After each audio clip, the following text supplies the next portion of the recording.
Hi, welcome to the BelieveAfrica podcast, where we have conversations that inspire, creating minds that revolutionize. I am your host, Cyril Awere, and today we have episode 8, Opportunities Abound. We have with us Andrews Gyamfi. Andrews Gyamfi is a consultant who has a very, very interesting story. It's very, very different from a normal story, and he's going to share with us his insights on how to explore the various avenues for professional personal development.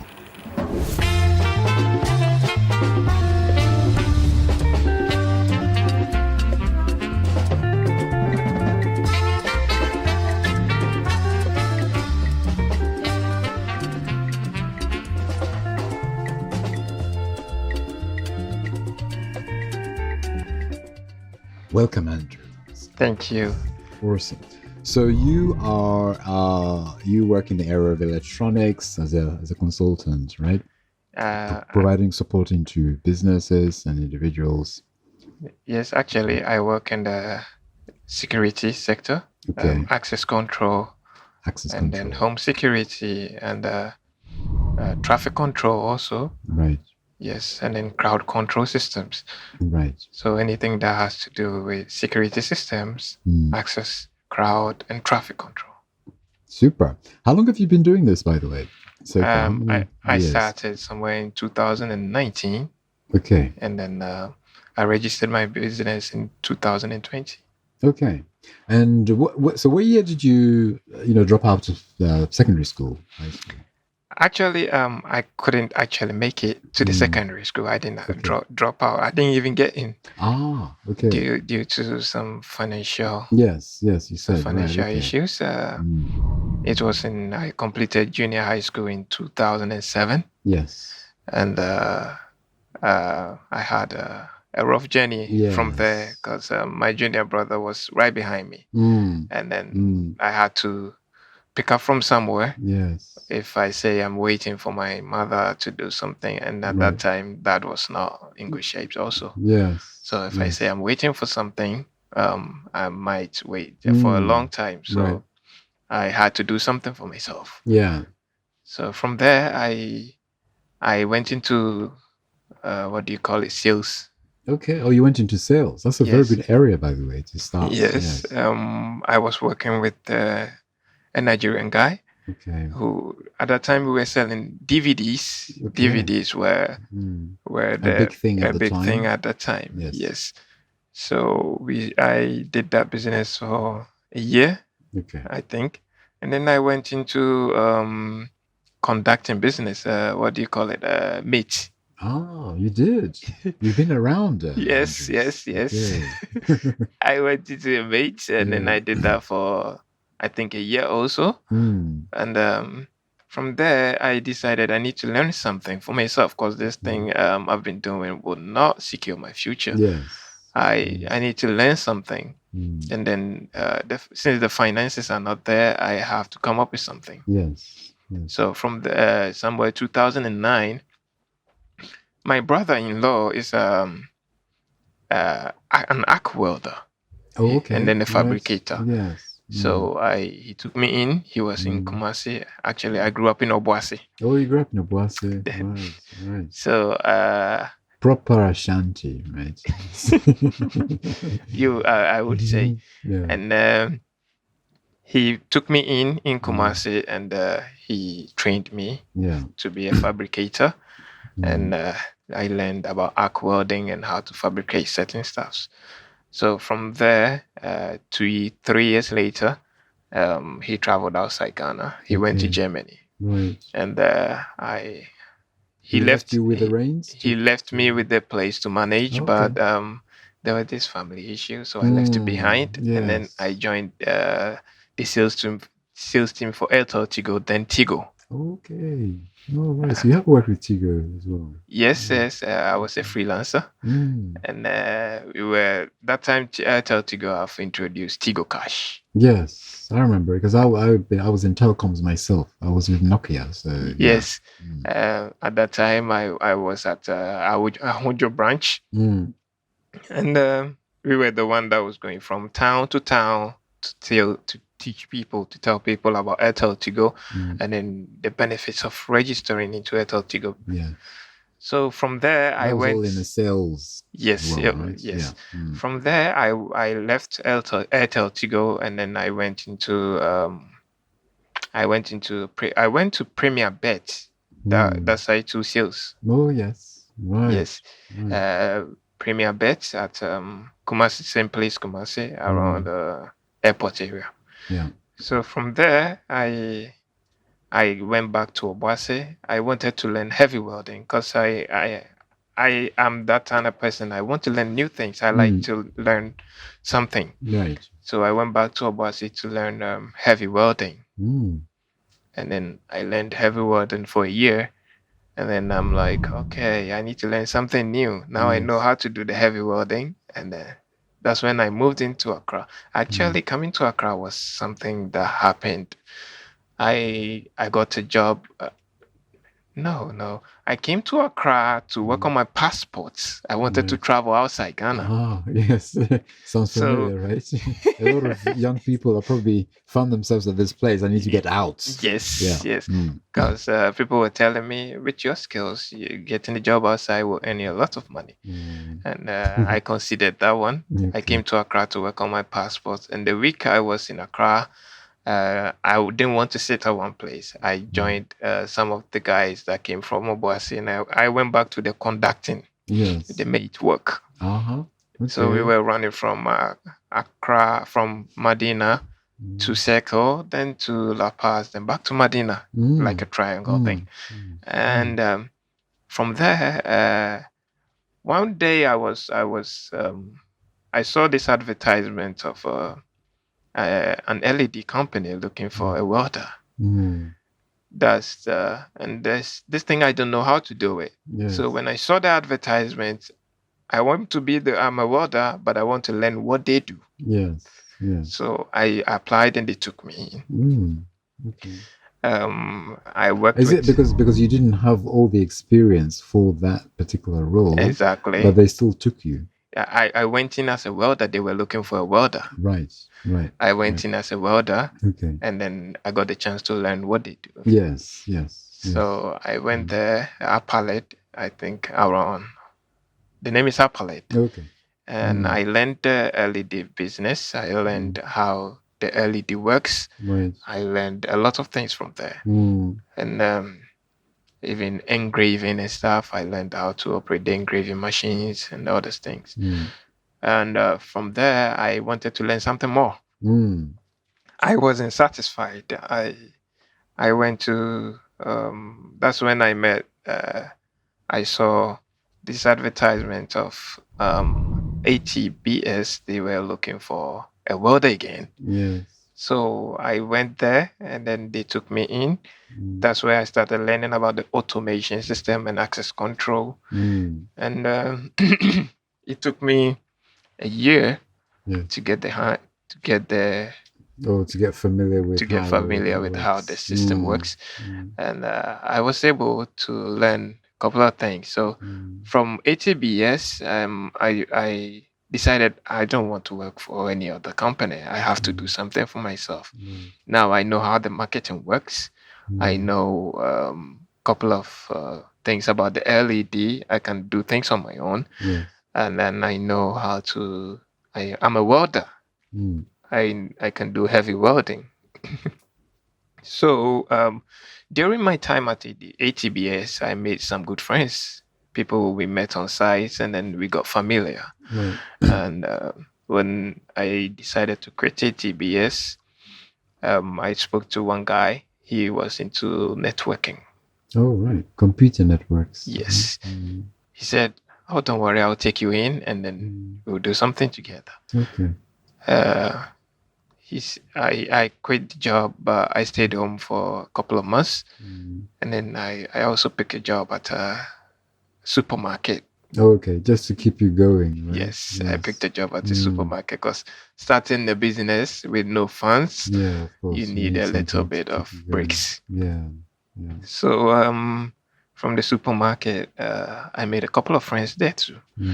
And when I decided to set up my own business, the people I spoke with, they are good people. There are some people out there who will help take you. Advantage or even, yes. Yeah, these people helped me.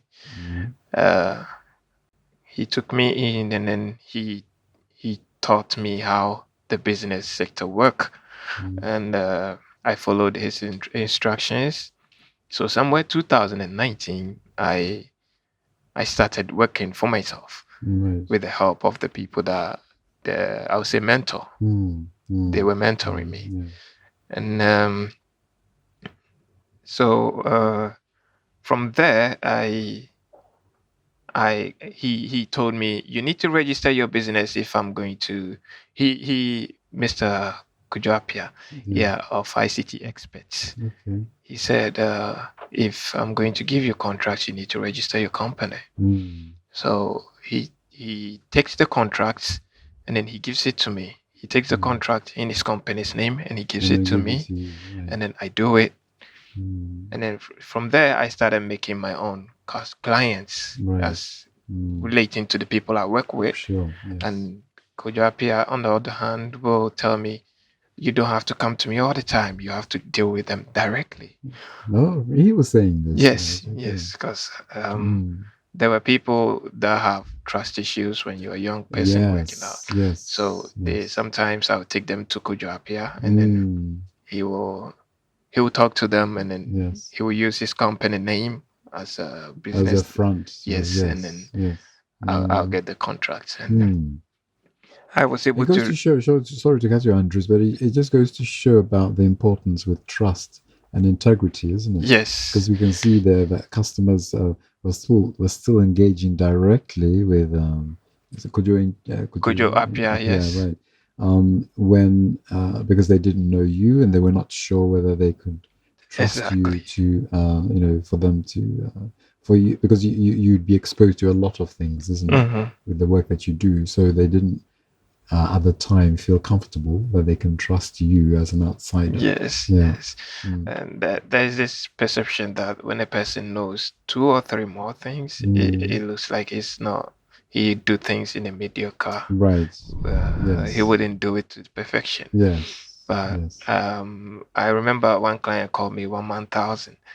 When I come to site, I handle the electronics, the mechanical, the electricals, and an all-rounder, right? Yes. So after registering my company in 2020. Since then, it was rough, though. You can go like 3 months without any contracts. And then thanks to Kojo Appiah, I was able to get some bits from there. And since then, I would say business has been great. I've been able to create a customer. You have a customer base that is helping you to sustain your business. Right? And because of your reputation, I guess your brand is also helping you to maintain your customer base. And do you find that work is coming to you, or do you have to go looking for work? Work comes to me. Work comes to you. Work comes to me. I don't go around looking for work. Work comes to me. My work is mostly on recommendations.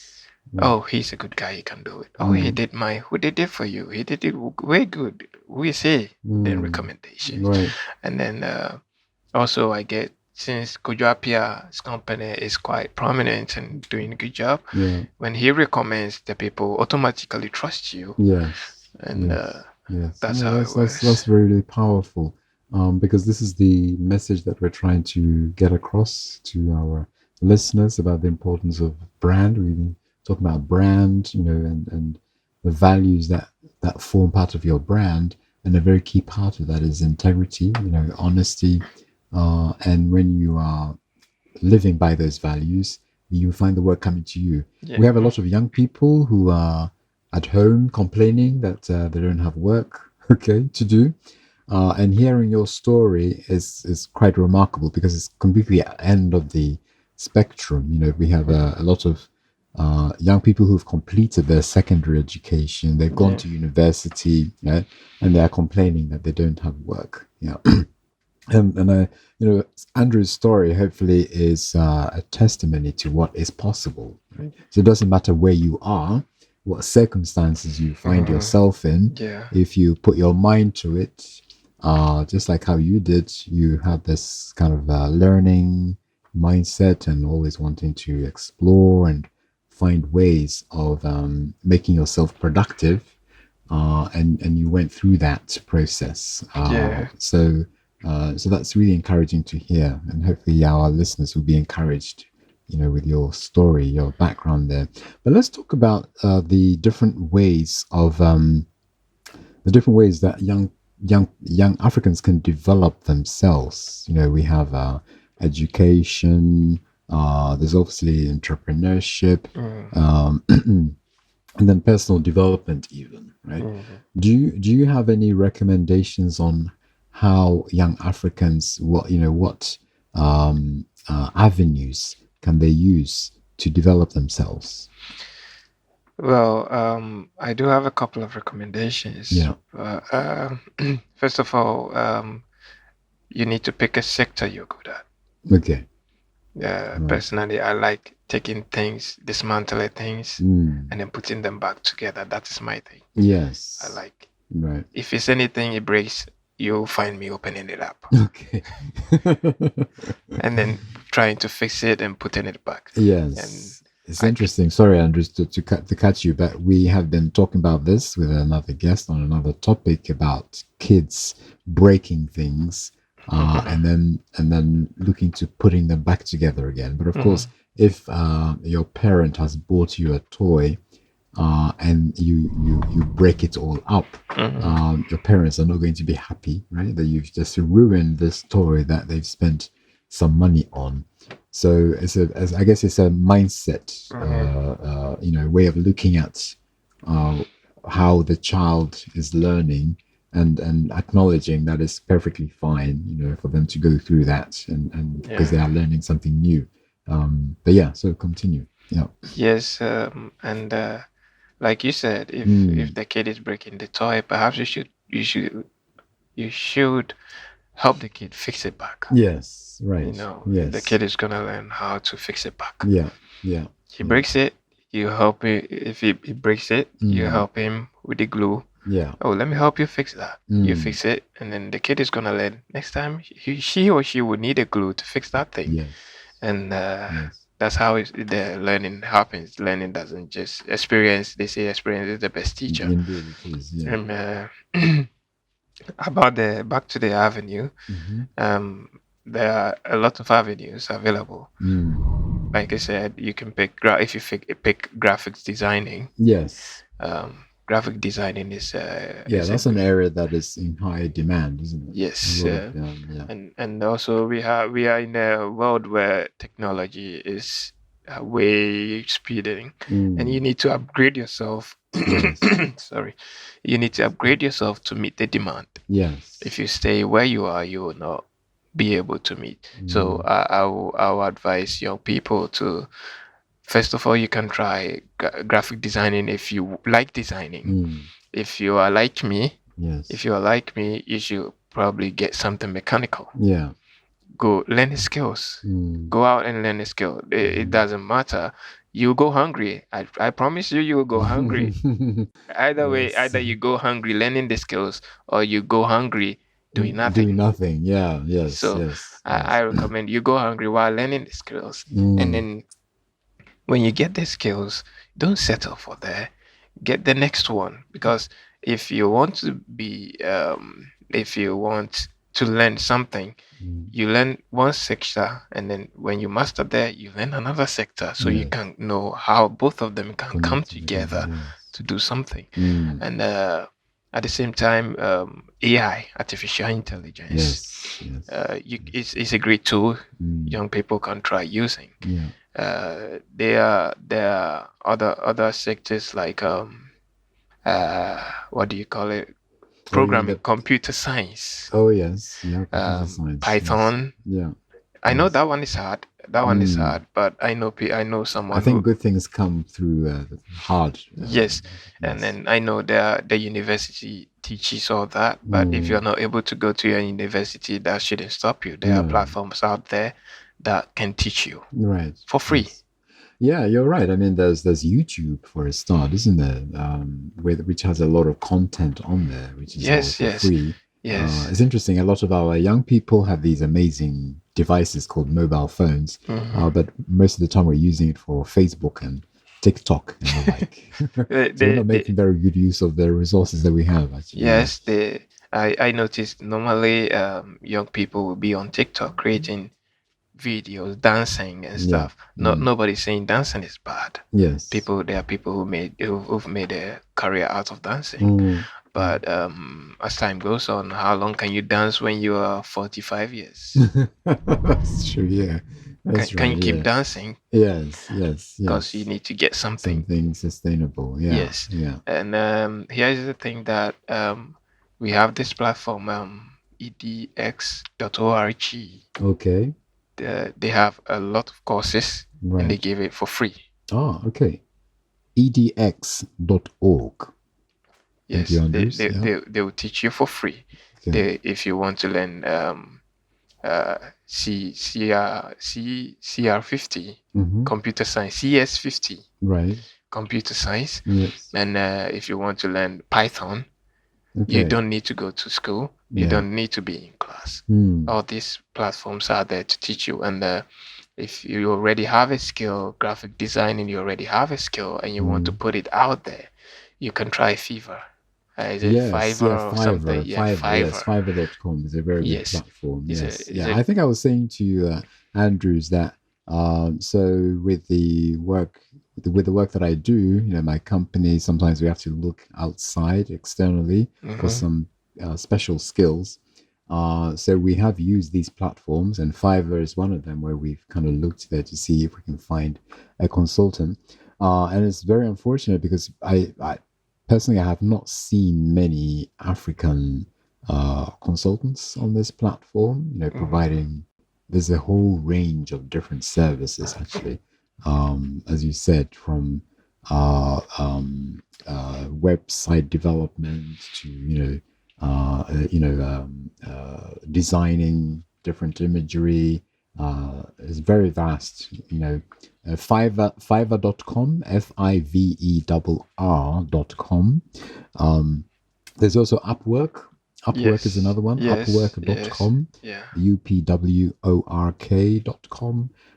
It's a very similar platform. A lot of consultants make themselves available, and they are selling their services on these platforms. Yes. And I think that it'd be really great if, as you say, young Africans can develop themselves with whatever they decide to, specialize in.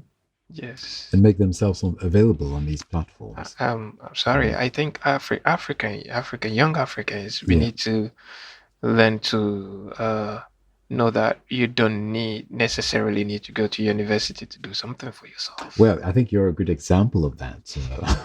So that's coming straight from the horse's mouth, which is why your profile was very interesting for the BelieveAfrica podcast, because this is the very message that we're trying to get across, that you don't have to be academically strong. I personally know of family members, friends who don't have a strong academic background, but have gone on to do very well, in terms of running their own businesses. In fact, I know one who could barely speak English.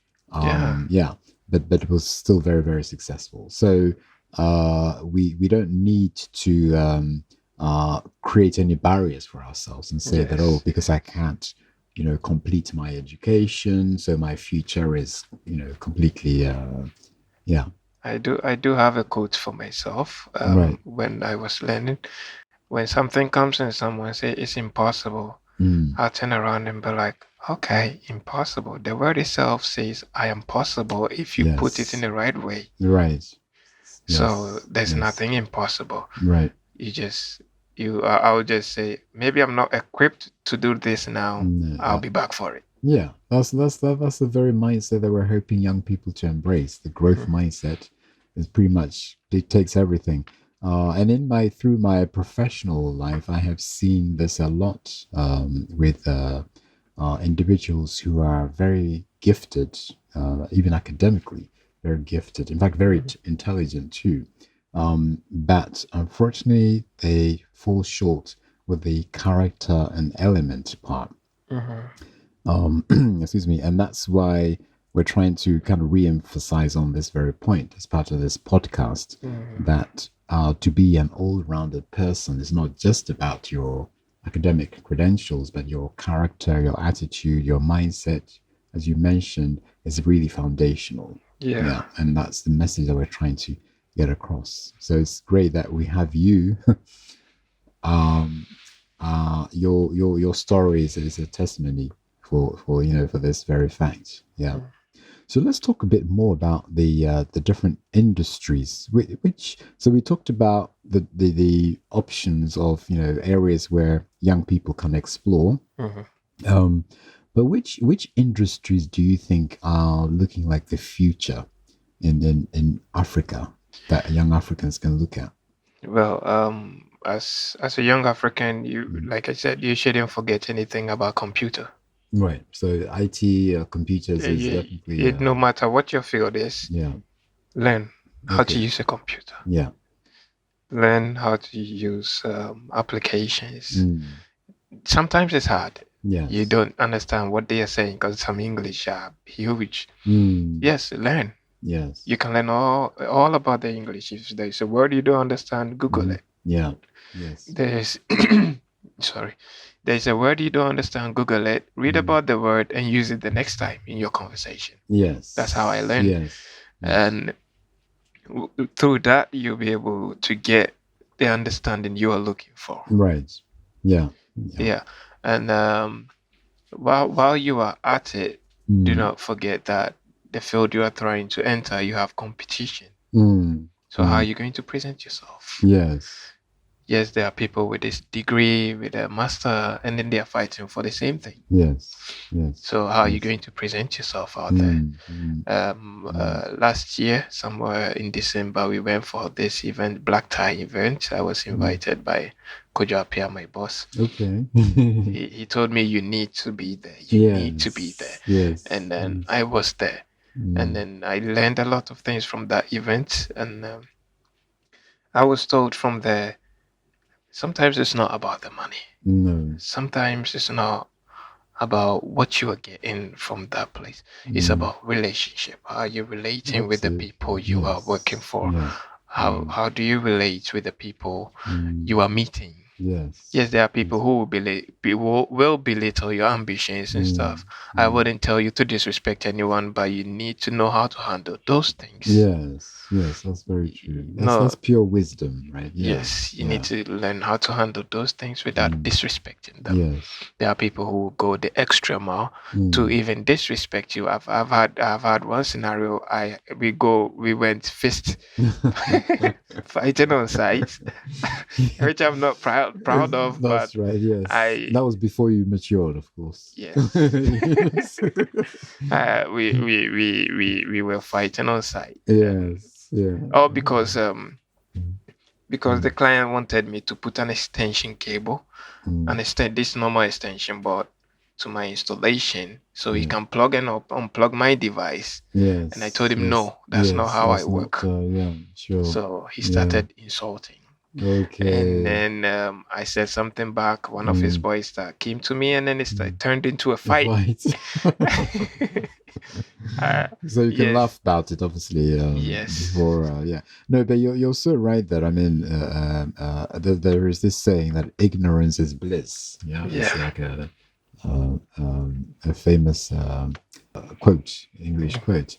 And some affluent people are ignorant, sadly.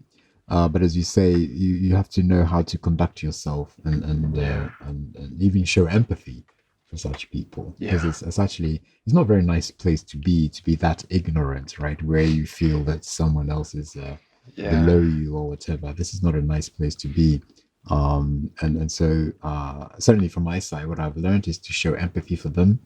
But Yeah, your journey is very, very, very interesting, Andrews, because I think for a lot of our young Africans, not everyone is privileged to have gone through the schooling system and completed secondary school, university, etc.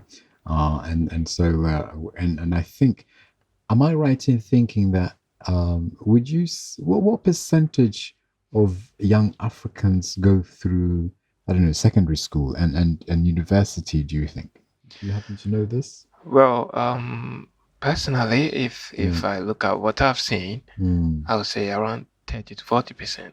Oh, right, really? Go through to university. Right. The rest stops at either secondary school or okay, for the secondary school, I would say because secondary school has been free now. If it was free at my time, I would have said I would have been in secondary school. Sure, yes. And what I notice is the young people are not taking advantage of it. No, that's we need to learn to take advantage of opportunities like this. Yeah. You meet someone who knows something, you get close, you learn something. Absolutely, yeah. You get close, you listen. Most of the young people don't listen. Maybe it's because the impatience can also play a part, isn't it? We want something very, very quickly, so we can't wait to listen, right? Mine is somewhere completely. You're talking too much. You're talking too much. Yes. I've had scenarios where I have boys I'm training. I have like 2 boys I'm training. Yeah. And then I've had boys I wanted to train, and then they couldn't stay. No. They come Impatience, in. Right? Yes. Yeah. They come in looking for money at the beginning, not the skills. Ah, okay. Even on the job, when you employ someone and then they come, most of them come looking and says, "Oh, I'm here to make money." Right. Not forgetting that that's where the relationship begins. You create relationship with the people you meet, and you have to learn to give some things for free. Yes, you have to learn to give something for free. Yes. Right? So volunteer in the area that is of interest, but at least volunteer. Right. I've had people, when I meet them for the first time, I look at the job they're offering. I can do this for free. Right. Then I'll tell them, look, I can't charge you for this job. Yes. But I will do it for you. And afterwards, what happened is they pay me more than what I was supposed to charge. Right, exactly. Because it's the value that you're bringing, isn't it? Exactly. So to what you are saying there is demonstrate your value first. Let them see what value you can bring first. Yes. And then they will make the right judgment on what your reward should look like. Right? Exactly. Yes. And but for a lot of young people, they just want that reward right at the beginning, without even showing what they are capable of. Yeah? Yes, that's why a lot of skills has been hidden. Yes, because you look for the money, the person says, "Oh, you're after the money," then you are dropped. Yeah, that's not a good sign. I've had, I will not mention anybody's name, but I have scenario. I recommended one of my trusted clients, to someone on the field that I'm not good at. And then I gave the person, I wanted to learn that particular thing. So I didn't want to be the third party to the contract. Right. So I gave the direct contact so he can get the contract, and I'll go and help him for free. So I can learn what he's doing. Yeah. Oh, because that was his area. His specialist area. Right. And what happened was, through their conversation, the wife of the client said, "Look, we will think about it." They went outside and then called me on the phone and was like, "The way this guy is speaking, he's after the money." Okay, right. So he lost that contract right there. Okay. That's a good story to emphasize on the point, isn't it? Yes. Yeah. And it could be that maybe, the young people that are listening now, maybe some of you have found yourself in this place where you have tried to secure an opportunity, but you have this expectation of being paid right at the outset. And what did that look like? I think we should share these kind of stories between each other so that we're all learning from each other. Yeah. So the first step is be prepared to volunteer. Yes. Demonstrate your value. And then thereafter you would get you get that. That is where I've seen a lot of business, and me myself, we don't have don't have signboards, we don't have advertisement. Yes. What we have is recommendations. Yeah, this is powerful actually. Yes. Yes, and people trust recommendations more than. Yes, I've had recommendations. All the time I had to decline a contract on the basis of the client trying to belittle what I do. Yeah. I had to decline the contract. But I understand what people think when it comes to releasing money for a product. They want the value for what they are giving out. Right. And then you will not believe how many people are out there not giving the value of the money they are being given. Yes. So which makes other people reluctant to give out. So you going out there, you have to put yourself in a position where the clients can call you and then give you the money outright. Right. The next time they will call you. Yes. I've had clients who was like, okay, I've seen your invoice, but when are you gonna be ready? So we go together to get the stuff. Yes, okay. It's not good. That's a trust thing. Yes, yes, it's not good for my business for you to know my supplies. Yes. But I look at some of the clients, and then I'm like, okay, I'll give you the benefit of the doubt. I lead them. We go there, I make the selection of the products I need for my standard. Yes. And because they are... And that's obviously a high quality standard that you're striving for. Yes. Yeah. I need a particular product for my standard because I'm going to give you a warranty on the job. And I don't want you to fall before my warranty expires. Right, yes. So I need you to go maybe a year after my warranty before you call me. Then I can charge you for service. Yes, of course. Yes. That's the standard I use because I need at least, even if it's going to be cheap, I need to use even cheaper. I have a standard. This is how low I can go. Otherwise, you just keep going back and forth. I mean, you don't want to put in a half-baked product into your customer's environment, and then you're working on customer B. And then customer A calls you and said, sorry, your equipment is broken down. I need you here right now. And maybe at the time you're servicing customer B.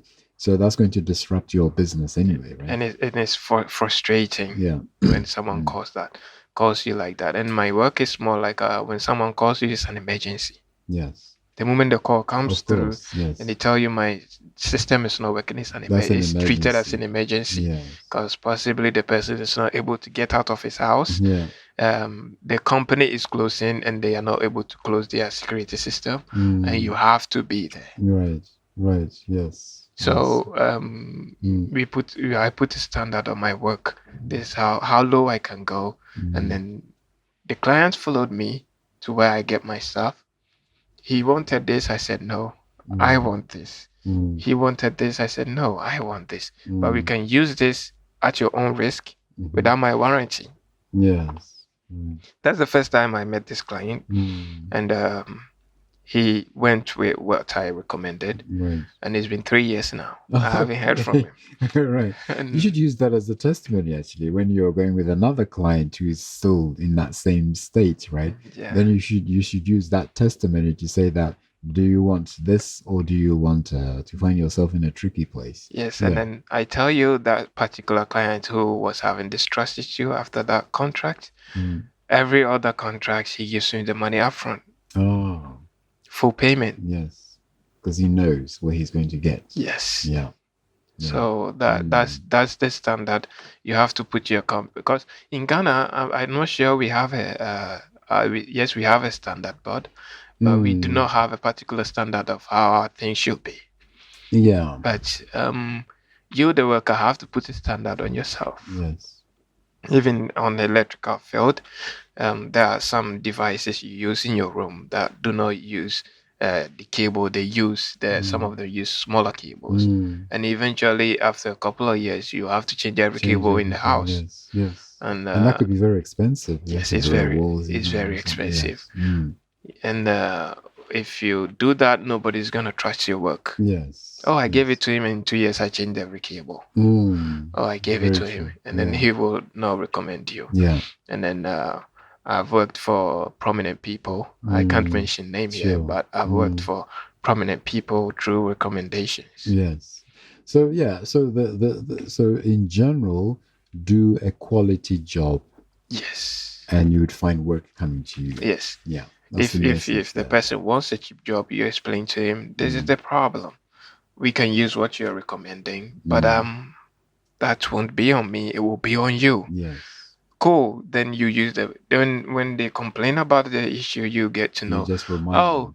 You let us buy that thing. Yes. I told you we don't need that thing. And then not because and also you shouldn't do a shabby job because they bought what you didn't want. Yes, definitely. Yeah. You do a clean job, let them enjoy what they paid for. Right. And then until the things they bought, they chose to pay money for goes wayward. Yeah. And it becomes a problem for them. Yeah. That way they would start trusting what you recommended.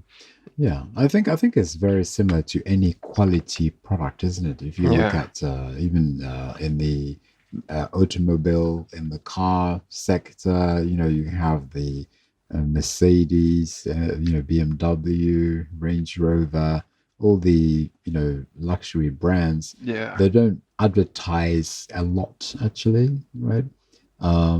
But the reputation that they have, it speaks for itself. Right? And so people, do all they can to make sure that they buy that quality. But then we also have a challenge with how do entrepreneurs manage, those that are not prepared to spend the right amount on the right quality? I guess it goes back to what you were saying, right? Where you set the expectation. When the client is not ready to pay what you are giving, I think you should know where you stand. Yes. There are some clients, these people, through them I can get more. So sometimes I use my own money to buy a device for them, and then they pay me later after using it. All right. There are others, when you buy for them, you're going to go back and forth. Yes, so also you need to know the person you are working with. Yeah.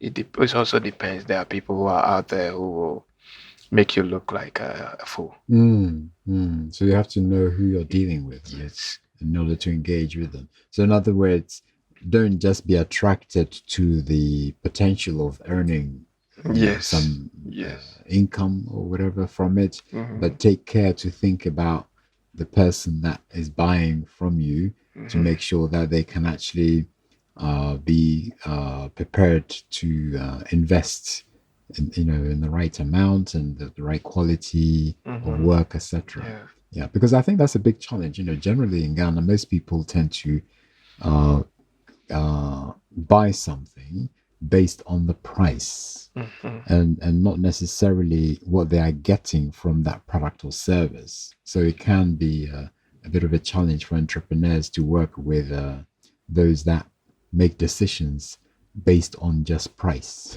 There are a lot of people out there who will charge you high price and do the same shabby job. Yes, so it's a very difficult I've gone to sites when people call me.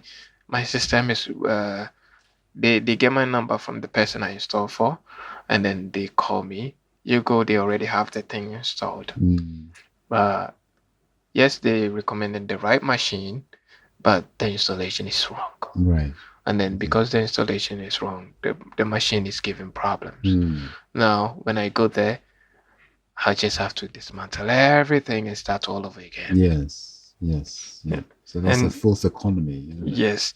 And people like that tend to pay more than they are supposed to. Because you've already paid for that thing and you didn't get what you want. And then you came back to me and then you are paying extra for that. Yes. Not necessarily higher than what I charge, but it's extra cost for you. Yeah. Because you've already paid a similar amount and then now you are paying extra to get me to do it. Yes. And I think it all boils down to the standard you set for your business. Yeah. Yes, there are other things you get a chunk of profit, but sometimes you have to overlook the profit. Look at the relationship. Okay. No, that's very useful there, Andrews, for sharing that. So this is a message, because we know that for a lot of our young Africans, I think the entrepreneurship route is kind of one of the most attractive routes that a lot of them will follow, and it's useful for them to be thinking about these practical experiences that you're sharing, and not just to fall for any opportunity, right, to make an income, but to really think about the buyer, and making sure that their offering is not, the quality of their offering is not compromised. Yes. Right. People are paying money for, I'll call it comfort. Yeah. For comfort, and then if they don't get it, they tend to be cranky. Yes. You go around, people are cranky with their money. They be acting up, and then you have to slow your horses, know how to talk to them, how to relate with what they feel. Yeah. And then also do not compromise your quality. As you are relating with them, do not compromise yours, but you have to relate with them. It all boils down to relations. Yes. When someone talks and then you understand them, you understand where they are coming from, you can come up with a solution that will help both of. It will be a win-win situation. Yes. And then there are others that you, as an entrepreneur, you need to know when to let go. Yes. As a business, sometimes that there are certain deals that it's probably not worth going there. Yes. Because of the adverse impact it can have on the brand. Because you have a brand that you want to maintain. Yes. And you don't want that to be tarnished. Otherwise, the work coming to you will start to disappear. Yes. Yes. I prefer. I recently had a contract with a lady, and then after giving her the invoice, from her statements, she wants to go with me to every single supplier I have. Oh, really? And I'm like, initially I agreed because I wanted to satisfy her. Yeah. But I sat down and then thinking about it. The next morning I called her. I'm like, look, so far as I want us to work together, and but this is not good for me. No, yeah. Well, how about before you bought your car, you ask them where they made the engine? Do you know where they made the Apple chipsets? It came from Taiwan. Okay, right. You didn't ask that. You only trusted the brand. I'm not asking you to trust me, but what I'm asking you is reason with me. If you are going to go, I can get everything here, but I'm not taking you to my suppliers. Right. Yeah, I think that as a buyer, that is an ethical thing to do, is not to expect for the supplier to give you details about how they engage with their suppliers anyway, right? Yeah. I think the key thing is to focus on what you are offering. Yes. But I think these are very, very good, useful pieces of advice, actually, because in practical terms, this is how entrepreneurs are going to be interacting with their, businesses or individuals, and it's important that they understand these concepts, isn't it? So they don't fall into the same trap. Yeah. So how would let's kind of look at this holistically, Andrews. What would be the key steps that you would recommend for young Africans to look at opportunities around them? Well, firstly, what do they need to do themselves to maybe understand who they are and where they are going, etc. And then make so go out there and start to explore ways of finding out what opportunities are out there. What will those key steps look like? If I'm using my journey as an example, first I like taking things apart and fixing them back. So you look at what you are good at. What you're good at. Okay. Something you can do even if you're not getting paid. Yes. Okay. Something you can do. So it must be something that you love, then, isn't it? Something you're passionate about? I wouldn't say something you love, but if you love something, if you do something and then I wouldn't say love, because when you love something, you tend to overdo things. Okay, right. There is a level that you need to say professional, and then there is a what do you call it? A thin line. Yes. But you need to know what you are good at. Okay. I may love to play football, but I'm not good at it. Yeah.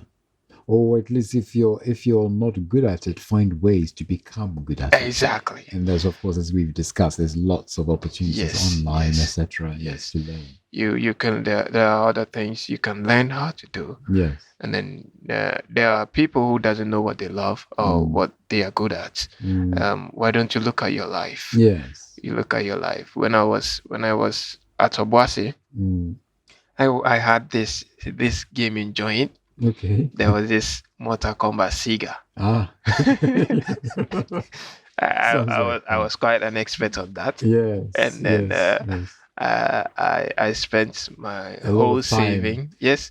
I spent my savings. I bought one of the console, and I put it at a corridor, and then guys will come play, and then I'll charge them money. So one day it went bad, and I had to open it myself. Okay. I opened it and I broke it. I bought another one. Instead of getting it into the business, I opened it again. I'm trying to find out what went wrong with the old one. Yes, of course. What's wrong with this? That it's not in this one. Between the two, right? Yes. And then I came to understand I can fix the old one. So that's a huge opportunity. Right? I fixed the failure. How failure can lead to positive. Yeah. I fixed the old one, and now I have two consoles. Right. What I'm saying is, also the youth, those into electronics and then electricals, other gadgets and devices, even mechanical things. We need to learn how to reverse engineer. Okay. Right. That's how the Chinese did it. 50, 40 years ago, China was in China. Right. Until that's they started. How they were able to create their own. Yes. Products. They copy. They are the copycats. Yes. They are very good copycats. It's just that they'll copy it and make it better. Right? Yes. Now they are making it better. Yes. They are making it better. They are going head to head with the original brands. Right. And there's no reason why we can't do this in Africa. Right? We can. Mostly, even the electronic sector, you take the device breakdown, you don't need to throw it away. No. Look at it, get the new one, open it. You know the difference. What happened? Now I know the difference. All I need is a capacitor to get this thing working again. Yes. And then you go to electrical shop, you can buy a capacitor. You don't know how to solder. Good. Start soldering. You'll be an expert. You make a mess out of yourself. You burn your hands a couple of times. You get there. If it's graphics designing, start making something. Yes, at least start making something and be comfortable with making things a mess or whatever. One thing about creating things is mostly the amateurs, they do great job in the beginning because they don't know they have done a great job. They overdo it. That's the thing with amateurs and then professionals. I've noticed that thing. Even in music, amateurs will add more instruments into the music, and then the professional will take all 3, 2, 4, 5, and then the song is done. Yes. That's the difference. Amateurs tend to overdo things. So keeping things simple. Exactly. Saying, right? If it's a bird, you are like a graphic designer. If it's something for a pool party, don't put everything in there. Put something simple. Make it attractive. Yes. Then show someone, is this okay? No, it's not. Go show another person. Don't trust that one. Yes. Is this okay? Yes, it is. Don't trust that one to go ask another person. You need about 5 people. Right. And then when you go back, you sit down, you look at it. And put all that feedback together, right? Yes. And there is something called artist block. You tend to do something. I am a musician also. Oh, right. Okay. there is something called artist block where you are in the middle of creating something and then all the ideas are just, they are gone. Oh, really? And then artist block. Yeah. Okay. Is this a physical place, or is this a No, no, that's a psychological thing. Okay. When, let's say, you are thinking about something heavily, and then you get to a point, nothing is coming, but you're still thinking. Yes. And then you get distracted. You are in your zone, but no idea is coming Yes, up. I see what you mean. Yeah. Sometimes you need to step out and do something completely different. Completely. And then it will come. Exactly. Yes. That's the block I'm talking about. Yeah. And we need to know that doesn't mean you are bad. That means you need to take a breather. Yes. Go have a party somewhere. Yeah. Go to the beach, go have fun. Maybe somewhere, play games with your guys. In the middle of that, you'll get the idea. All of a sudden, it will just come, right? I tend to be working on something, and then in the middle of a PS5 or something, I'll drop this thing, go pick a book. Okay. Right. And then, I have the idea. I'm able to continue what I started. Yes. And so the issue is, when we hit the block, we tend to stop, throw everything away. Right. I couldn't do it. Yes. Then you throw it away. Yes.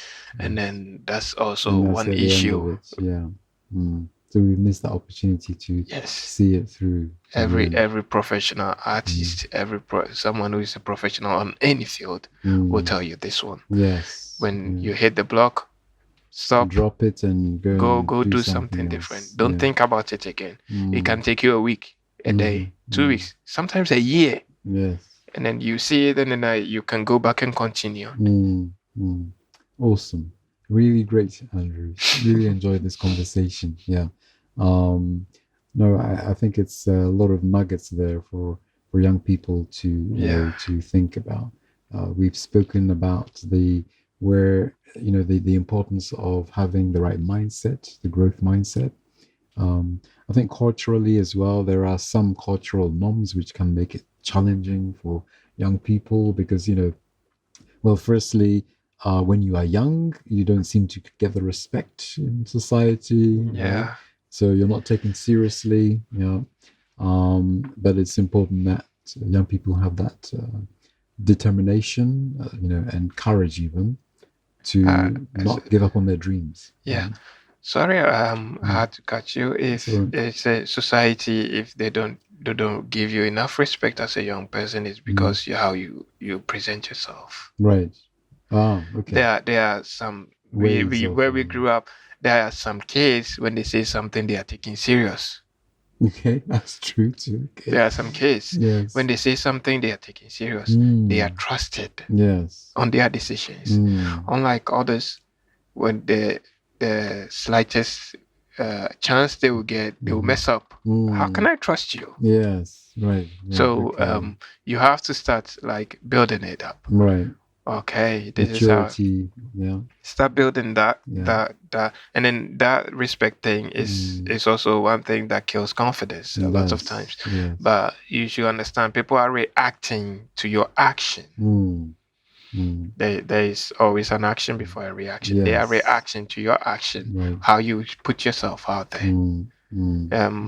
I told my one of my guys, I told them, we are told you need to dress well. I'm like, you don't need to buy the most expensive clothes. Yes. You just need to look like you put an effort in wearing what you wear. Yes. If you don't iron it, if it's $1,000 and you don't iron it, people will look at you as you're a dirty person. That's right. If it's a $50 shirt and you iron it nicely, people will respect that. Yes. You have to look like you actually put in an effort. That's true. Yeah. So how you present yourself is how people will react to it. Right. On my photo business, someone told me, why are you paying a lot of money on rent? And then I'm paying a lot of money. I need to save. But imagine you are giving me 30,000 Ghana cedis for work, and I live in the slums. Will you trust me with that money? That's true. Yes. Can you trust me with a huge sum of money when you notice I live in a slum? Yes. Yeah. Because you won't. It's part of your brand, actually, isn't it? You won't. Yeah. You will give me the money that correlate with where I live. Yes. Maybe 3,000 cities, maybe 2,000. Even that one, you think about it a lot. Yes, you're right. But when you come to my house, and then I live in a good place. Right. Oh, he's been able to afford here, then he's not playing. Yes, you'll be taken more seriously. Exactly. Yeah. So most of the time it's also how you present yourself. You don't have to have the best of things, but you have to put an effort in making it better. So both physical appearance and I guess character too, isn't it? Yes. How you come across what's your set of values. And so people are looking at all those things to determine whether you can be taken seriously. Yes. Absolutely great, Andrews. Thank you very much for having us here. You know, I have one additional comment to make, by the way. Aside from all your insights with your experience, has anyone told you that you look slightly like the ex-Black Stars captain? Asamoah? No, Stephen Appiah. No, this is the first time. This is the first time? Okay, so I know Stephen Appiah quite well. Yeah. And anyone looking at this video might say, maybe Cyril is right. So we'll see about that. Just let us know what you think. Does Andrews look a bit like Stephen Appiah? Do I? There you go. So we'll end it like this. But it's been really great having you here, Andrew. I think your story is really, really powerful. It's coming from a very, very different kind of place, and you have made it this far, and that's really inspiring, hopefully, for our listeners. Can I add one more thing? Yes, please, yeah.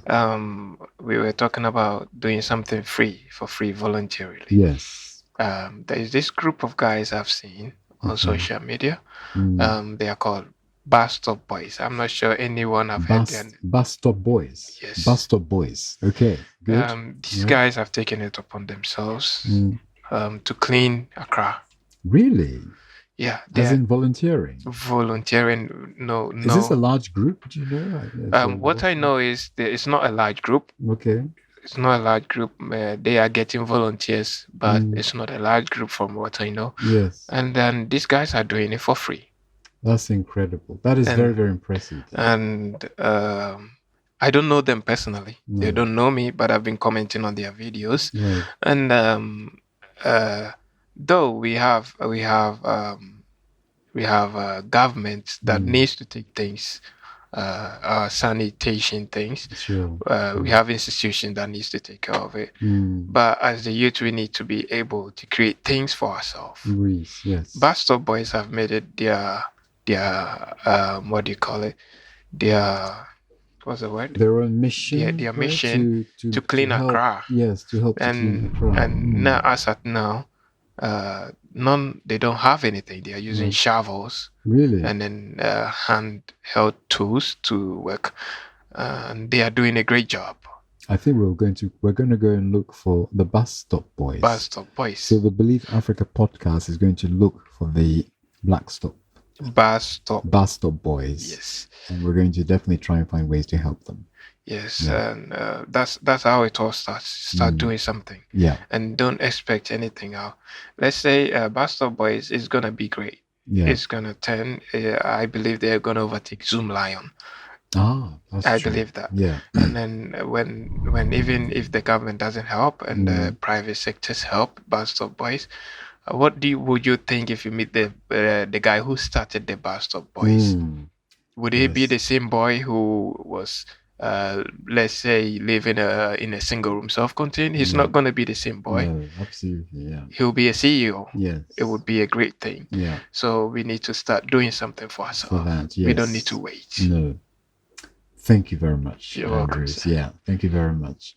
Okay, listeners. So hopefully you have some really good nuggets of wisdom from Andrews. His story is really, really amazing.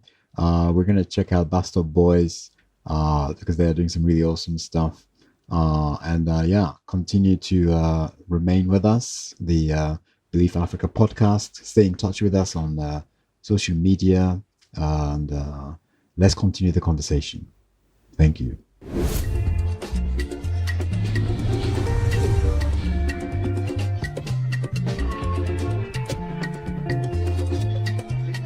thank you so much for listening. Thank you so much for joining us.